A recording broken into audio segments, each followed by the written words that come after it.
Ela, benim cillem kaybolduğunu gördün mü? Hayır, görmedim Solin. Ben her yere baktım ama yok. O Hayri değil mi?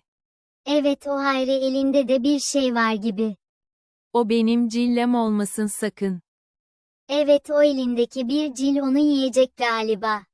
O zaman hemen durduralım onu.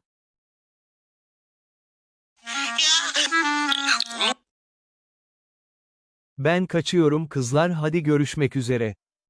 İstediğin yere kaç. Seni sıkıştırdığım gibi ciliğini de sıkıştıracağım. Öyle mi? O zaman sizi yerim, gelin buraya.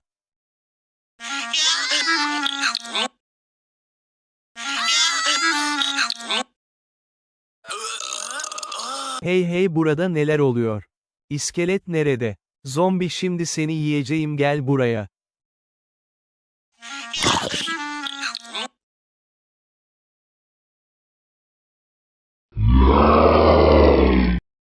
Şimdi ayvayı yedik.